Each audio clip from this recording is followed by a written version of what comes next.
அல்ஹம்துலில்லாஹி ரப்பில் ஆலமீன் வனுஸல்லி வனுஸல்லிம் அலா ரசூலில் கரீம் வ அலா ஆலிஹி வ அஸ்ஹாபிஹி அஜ்மஈன். قال الله تعالى يا بني آدم قد أنزلنا عليكم لباسا யுவாரி சௌஆத்திக்கும் வரீஷா. கண்ணியத்திற்கும் மிகுந்த மரியாதைக்கும் உரிய பெரியவர்களே, பாசத்திற்குரிய தாய்மார்களே, சகோதரிகளே, சூரத்துல் அராஃப் என்கின்ற அற்புதமான அத்தியாயம் முழுவதுமாக ஓதி முடிக்கப்பட்டிருக்கிறது. சற்றேறக்குறைய குரானில் 3 பாகத்தில் ஒரு பாகம் முடிவுக்கு வந்திருக்கிறது. அதாவது ஒரு 10 ஜுஸு முடிய போகுது இன்ஷா அல்லாஹ். நாளையோடு வல்ல அல்லாஹ் ஓதியதை கேட்பதற்கு வாய்ப்பளித்ததை போன்று நம் வாழ்விலே அதை செயல்படுத்துவதற்கும் அல்லாஹ் தௌஃபீக் செய்வானாக. அன்பர்களே, இதிலே நிறைய வசனங்கள், நிறைய செய்திகள் சொன்னாலும் அல்லாஹு தாலா ஒரு முஸ்லிமின் ஆடை எப்படி இருக்க வேண்டும் என்பதை அல்லாஹ் அங்கே தெளிவுபடுத்துகிறான். தமிழில் அழகாக சொல்லி வைத்தார்கள், ஆள் பாதி ஆடை பாதி. ஆடை இல்லா மனிதன் அரை மனிதன். ஒரு மனிதனுடைய தரம், அவருடைய அந்தஸ்து பெரும்பாலும் ஆடையை வைத்து உலகத்திலே கணிக்கப்படுகிறது. ஆடையில் கொஞ்சம் அலங்கோலம் இருந்தால் அவரும் கொஞ்சம் அலங்கோலமானவர் தானோமோ என்றெல்லாம் உலகத்திலே மக்களுக்கு மத்தியிலே இப்படி ஒரு பார்வை உண்டு. எனவே ஆடை என்பது ரொம்ப முக்கியமானது. எப்படி நாம் உண்ணுவதற்கு சாப்பாடு தேவையோ, வாழ்வதற்கு உணவு தேவையோ, தங்குவதற்கு உறைவிடம் தேவையோ, அப்படித்தான் மனிதனுடைய அடிப்படை உடை. உடை என்பது எப்போது நம்மிடம் சேருகிறது? பிறந்ததிலிருந்தே சேருகிறது. பிறந்த பிள்ளைய எப்படி போய் தூக்குறாங்க? ஒரு அழகான துணி அல்லது ஒரு புது துணி, அதை கொண்டு போய் தான் அந்த குழந்தையை வாங்குறாங்க. அப்போ மேலே ஒற்ற ஆடை தான் எதுவரை இருக்கிறது? நாம் மண்ணறைக்கு போகும் வரை அந்த ஆடை நம்மோடு இருக்கிறது. ஆடையில் எத்தனை சிறப்பு அம்சம் இருக்க வேண்டும்? 2 முக்கியமான அம்சம் இருக்க வேண்டும். இதுதான் இன்னைக்கு செய்தி. குர்ஆனிலே அல்லாஹ் சொல்கிறான், யா பனி ஆதம கத் அன்ஸல்னா அலைக்கும் லிபாஸன் யுவாரி சௌஆத்திக்கும் வரீஷா. உங்களுக்கு ஆடையை அல்லாஹுவாகிய ரப்பு தான் இறக்கி தந்தான். எதற்கு? 2 காரணம். ஒன்று, உங்களுடைய மானத்தை அது முழுமையாக மறைக்க வேண்டும். 2, உங்களுக்கு அது அலங்காரத்தை தர வேண்டும். இந்த 2 அம்சமும் எந்த ஆடையில் இருக்கிறதோ அந்த ஆடை நல்லது, மாஷா அல்லாஹ். 2ல் ஏதோ ஒன்று இருக்குது, ஒன்று இல்லை அப்படின்னா அது குறையுள்ள ஆடை என்று பொருள். அன்பர்களே, நம்முடைய ஆடை அலங்காரம் எப்படி இருக்கிறது? நம்முடைய வீட்டிலே எந்த மாதிரியான உடுப்புகளை நாம் உடுத்தி நம்முடைய பிள்ளைகளை வளர்க்கிறோம்? முதல் செய்தியாக நான் ஒரு தகவலை சொல்கிறேன். அத்தா இப்னு அபி ரபாஹ் என்று சொல்லக்கூடிய மிகச்சிறந்த தாபீன்களிலே கட்டுப்பட்ட ஒரு மிகச்சிறந்த அறிஞர் பெருமகனார். இப்னு அப்பாஸ் ரலியல்லாஹுடைய நேரடி மாணவர். இப்னு அப்பாஸ் ரலியல்லாஹு ரசூலுல்லாஹுடைய நேரடி மாணவர், அவங்களுடைய நேரடி மாணவர் அத்தா இப்னு அபி ரபாஹ். இப்னு அப்பாஸ் ரலியல்லாஹு ஒரு நாள் பேசிட்டு இருக்கும்போது அவங்க சொன்னாங்க, இந்த பூமியில் நடமாடக்கூடிய சொர்க்கத்து பொண்ணு ஒரு பொம்பளை இருக்கிறாங்க, நான் காமிக்கிட்டுமான்னு கேட்டாங்க. வாழ்கிறாங்க, ஆனால் அவங்க சொர்க்கவாசி, அவங்கள காமிக்கிட்டுமான்னு கேட்டாங்க இப்னு அப்பாஸ் ரலியல்லாஹு. அத்தா ரலியல்லாஹு சொன்னால், கட்டாயமாக காமிக்கணும், அது எவ்வளோ பெரிய பாக்கியம். உலகத்திலேயே சொர்க்கத்தில் உள்ள நடக்கக்கூடிய நபர் பூமியில் நடந்தாங்கன்னா அவங்கள பார்க்குறது எவ்வளோ பெரிய கிஃப்ட்டு, காமிங்கன்னாங்க. இப்னு அப்பாஸ் ரலியல்லாஹு காமிச்சாங்க. ஒரு நீக்ரோ இனத்து பெண், ஒரு கருப்பு இனத்து பெண். இந்த பாருங்க, இவங்க தான் சொர்க்கவாசி. இது நான் சொல்லலை, உண்மையே சொல்லும் உத்தம நபி ஸல்லல்லாஹு அலைஹி வஸல்லம் சொன்னது. இப்போ அத்தா ரஹ்மத்துல்லாஹ்வுக்கு ரொம்ப ஆர்வமாகி போச்சு. அவங்கள பார்த்து ரசூலுல்லாஹ் சொர்க்கவாசின்னு சொன்னாங்கன்னா அப்போ என்ன, அவங்கள்ட்ட சிறப்பு கேரக்டர் என்ன இருந்துச்சு, முக்கியமான தன்மையாக என்ன இருந்தது அப்படின்னு கேட்டாங்க. அப்போ அந்த அம்மா ஒரு நாள் ரசூலுல்லாஹ்ட்ட வந்தாங்க. அன்பு தாய்மார்களே, கட்டாயமாக நாம் எல்லாம் கவனிக்க வேண்டிய விஷயம் இது. ஒரு நாள் பெருமானா ஸல்லல்லாஹு அலைஹி வஸல்லம் இடத்தில் அந்த பெண்மணி வந்தவர்கள் சொன்னார்கள், யா ரசூலல்லாஹ், எனக்கு ஒரு நோய் இருக்குது, அது ஒரு வலிப்பு நோய். திடீர்னு கீழே விழுந்துருவேன், வலிப்பு வந்துடும், அங்கிட்டு இங்கிட்டு கை கால்லாம் உதறும். நீங்கள் எனக்காண்டி துவா செய்யணும், அந்த நோய் எனக்கு குணமாகணும். நோயோடும் நொம்பலத்தோடும் கஷ்டப்படுபவர்களுக்கு தான் அதனுடைய வேதனையும் வலியும் தெரியும். வெளியிருந்து பார்க்கும்போது ஏன் இப்படி புலம்பிக்கிட்டே இருக்காங்க இவங்க, எப்போ பார்த்தாலும் மாத்திரை மருந்து, இப்படி எத்தனை நாள் தான் பார்த்துட்டு இருக்கிறது நமக்கு நினைக்கும். ஆனால் அதோடு வாழ்க்கையை கழிக்கக்கூடியவர்கள் தான் அதனுடைய வலியும் வேதனையும் என்ன என்பது புரியும். அல்லாஹ் பாதுகாக்க வேண்டும். அந்த நிலைக்கு நாம் வந்தால்தான் அதை உணர முடியுமோ என்று என்ன தோன்றுகிறது சில நேரத்தில், இல்லையா? இப்போ அந்த அம்மா சொன்னாங்க, எனக்கு இப்படி ஒரு நோய் இருக்குது, வலிப்பு நோய் இருக்குது, அதுக்கு குணமானு துவா செய்யுங்க. இப்போ ரசூலுல்லாஹ் 2 சாய்ஸ் கொடுத்தாங்க அந்த பெண்மணிக்கு. இன்ஷிஇதி சபர்தி வலக்கி அல் ஜன்னா வ இன்ஷிஇதி தஅவுத்துல்லாஹ லக்கி ஐயு ஆஃபியக்கி. 2 விஷயம் உனக்கு கொடுக்குறேன் அம்மா. இது ஒரு சோதனை, உனக்கு அல்லாஹ் கொடுத்துருக்கான். நோய் ஒரு சோதனை தான். இந்த சோதனையில் நான் பொறுமையாக இருப்பேன்னு நீங்கள் நினச்சிங்கன்னா பொறுமையாக இருங்க. அல்லாஹ் இதுக்கு பகரமாக சொர்க்கத்தை தருவான். ஏன்னா கொடுத்தது அல்லாஹ். கொடுப்பவும் அவனே, நோய்க்கு மருந்தும் அவனே, நோயை தீர்ப்பவனும் அவனே, இல்லையா? எனவே இந்த சோதனை அல்லாஹ் கொடுத்தது, அவனிடத்திலேயே இதற்கான ஆதரவு வைக்கிற நன்மை என்று நினைத்து நீங்கள் பொறுமையாக இருந்தால் அல்லாஹ் உங்களுக்கு சொர்க்கத்தை கொடுமா. இது ஒன்று. இல்லை என்னையால் தாங்கிக்க முடியல, வேதனை தாங்க முடியலன்னு சொல்லி நீங்கள் ரொம்ப அங்கலாய்ந்தீங்கன்னா உங்களுக்கான நான் துவா செய்கிறேன். உங்களுடைய ஆஃபியத்துக்கு அல்லாஹ் உங்களுக்கு ஷிஃபாவை கொடுத்துருவான். நான் அல்லாஹ்ட்ட கேட்டேன்னா கண்டிப்பாக ஷிஃபா கொடுப்பான்.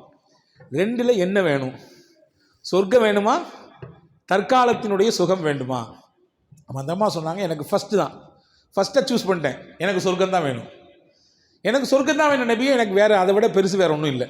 நான் இந்த உலகத்தினுடைய சிரமத்தை தாங்கிக்கிறேன். கொஞ்ச காலம் தானே, 40 வருஷம் இன்னும், அல்லது ஒரு 20 வருஷம் அல்லது 10 வருஷம், அவ்வளோதான்.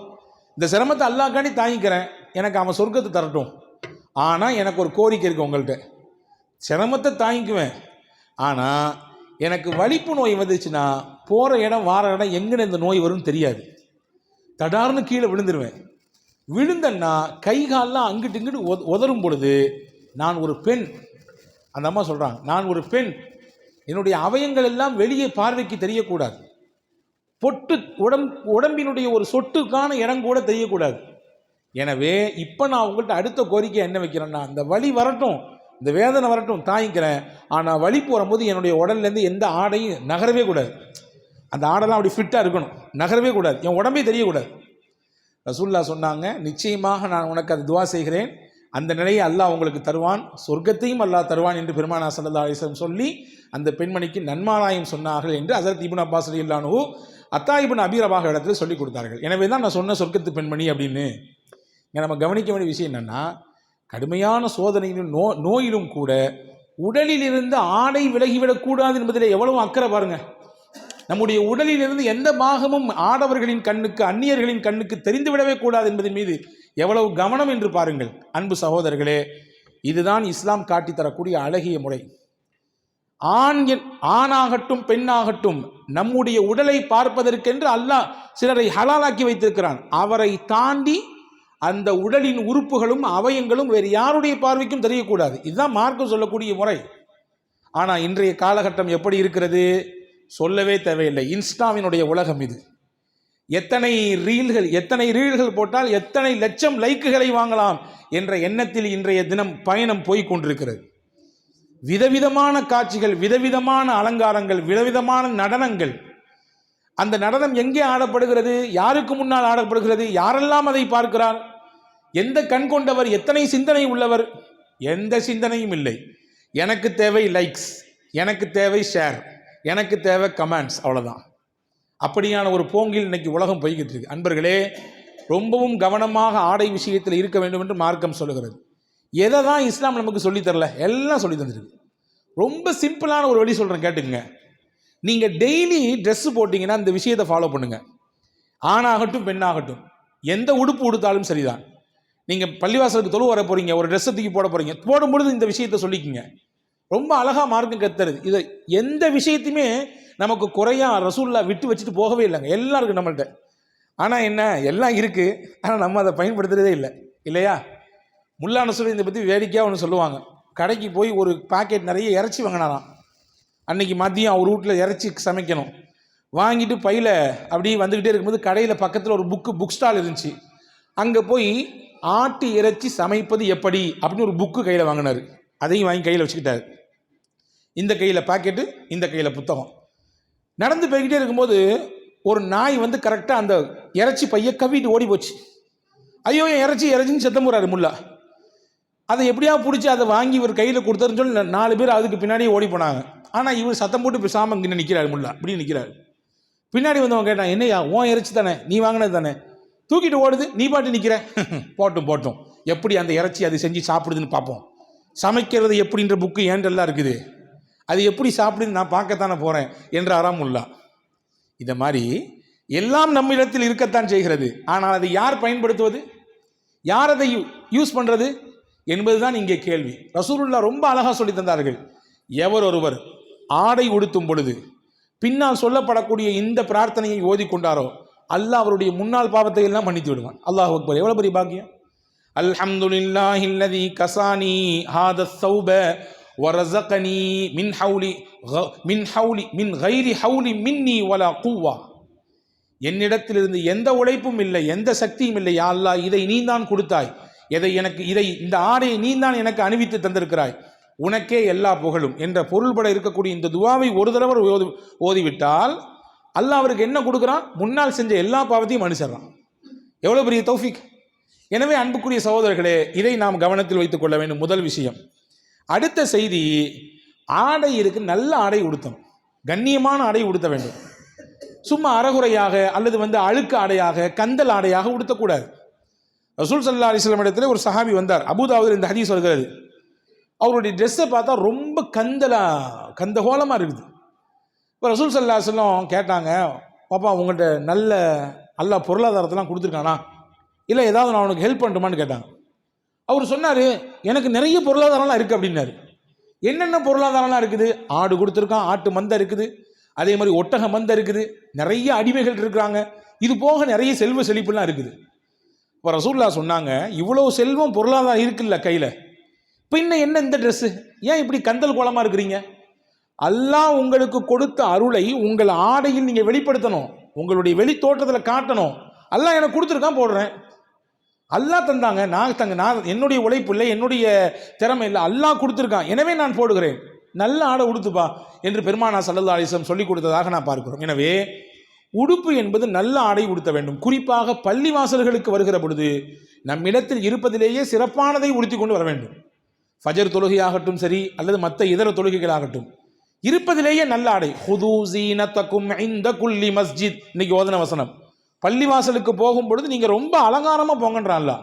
ஏன்னா நீங்கள் வேற யாரையோ பார்க்க போல, உங்களை படைச்ச ரப்பை பார்க்க போறீங்க, அவன்கிட்ட போய் பேச போறீங்க. ஒன்றும் இல்லை, உங்கள்கிட்ட சிஎம்னுடைய பிஏ அப்பாயின்மெண்ட் உங்களுக்கு கொடுத்துருக்காரு வச்சுக்கோங்க. சிஎம் இல்லை, சிஎம் உடைய பிஏ உங்களுக்கு அப்பாயின்மெண்ட். 2 நிமிஷம் எப்படி போவோம்? நம்முடைய ட்ரெஸ் கோட் எப்படி இருக்கும்? அவர்கிட்ட போய் எப்படி உட்காருவோம்? இல்லையா? சிஎம் என்ன சிஎம், எல்லா சிஎம்முக்கும் பெரிய சிஎம் அல்லாஹ். அவனிடத்தில் பேசுவதற்காக வேண்டி பள்ளியில் கூடினால் நம்முடைய உடை அலங்காரம் எப்படி இருக்க வேண்டும்? ரொம்ப அழகாக இருக்க வேண்டும். பொதுவாகவே உடை நல்ல உடை உடுத்த வேண்டும். பள்ளிவாசலுக்கு வந்தால் மிகச்சிறந்த ஆடையை உடுத்த வேண்டும். 1.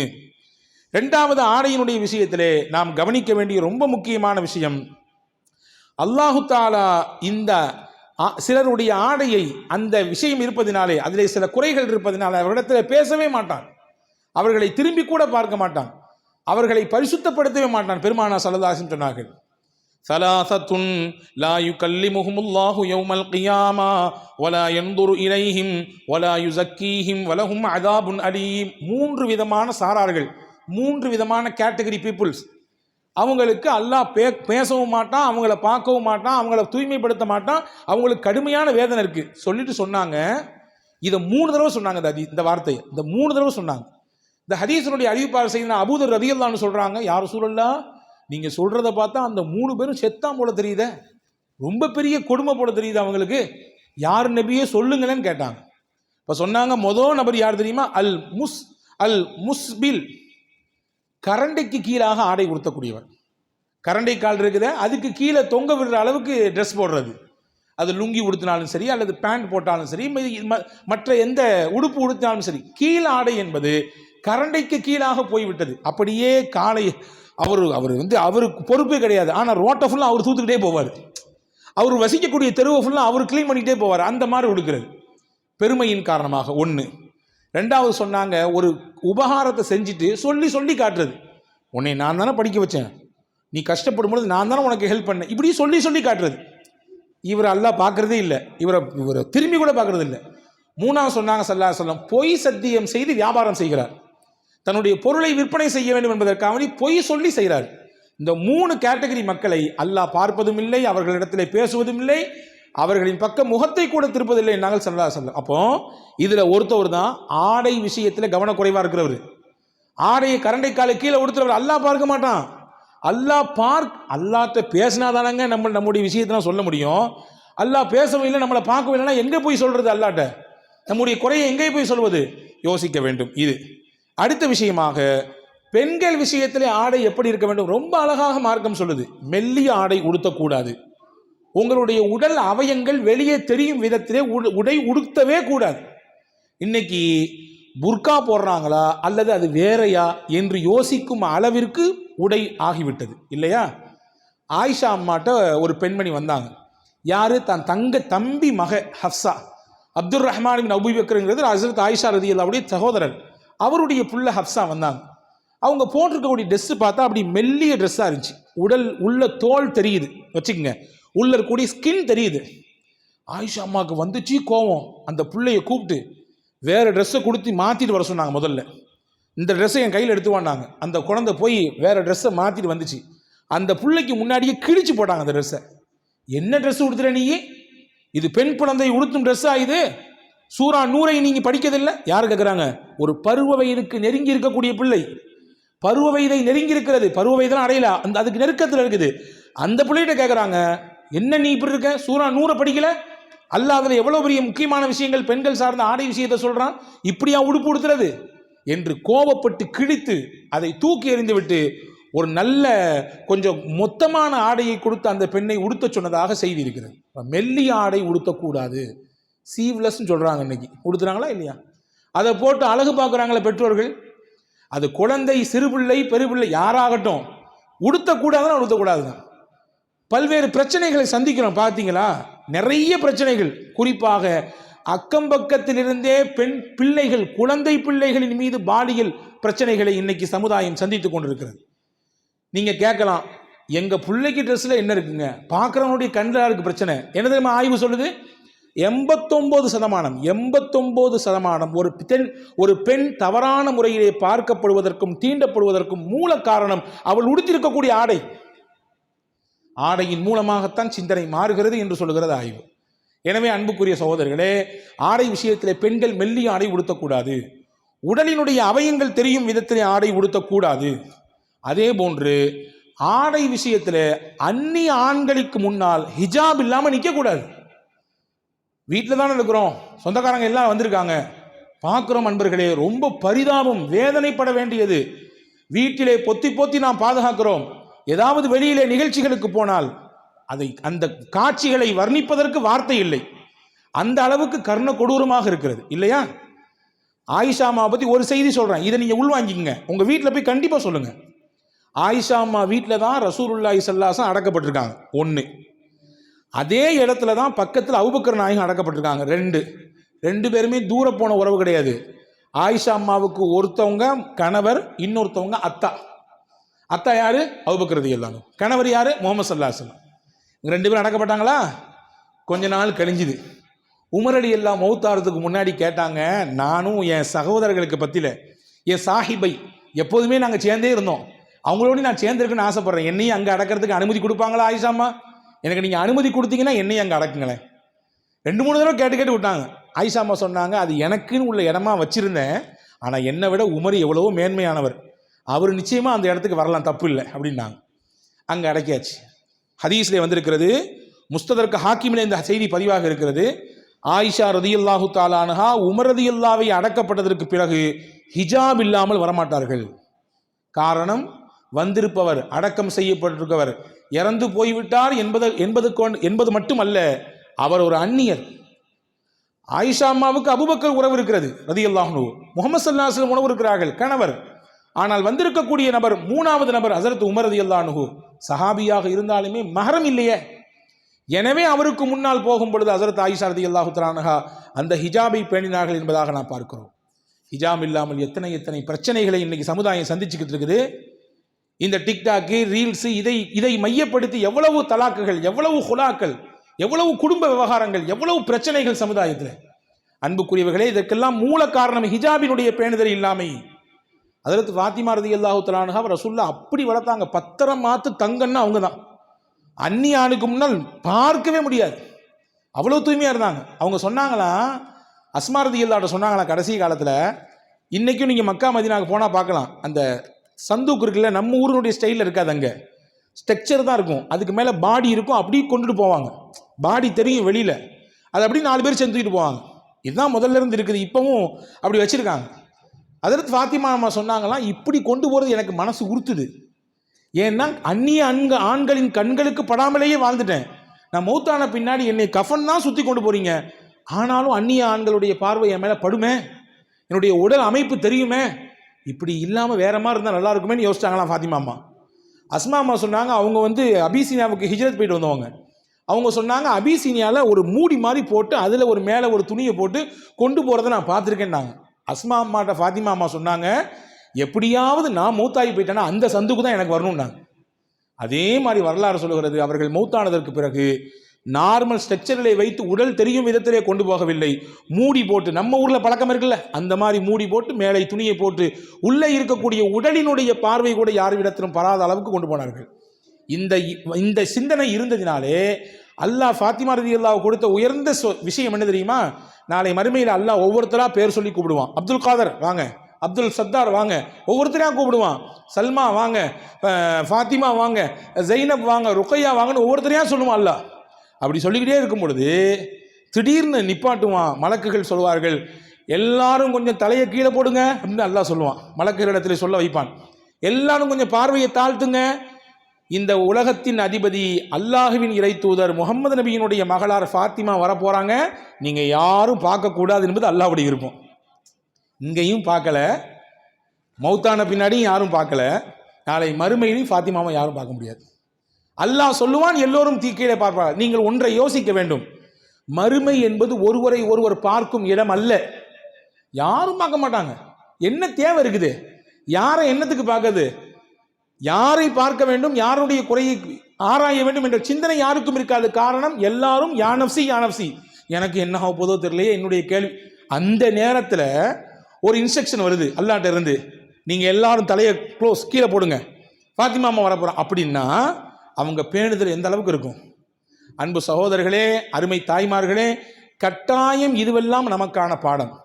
இந்த அமைப்போடு நாம் நம்முடைய நடவடிக்கை இருக்கும் பொழுது, நம்முடைய ஆடை அலங்காரங்கள் இருக்கும் பொழுது, நம்முடைய ஹிஜாபினுடைய பேணுதல் இருக்கும் பொழுது, நிச்சயமாக சத்தியமாக அல்லாஹ்வுடைய பாதுகாப்பு நம்முடைய சமுதாயத்துக்கு கிடைக்கும்.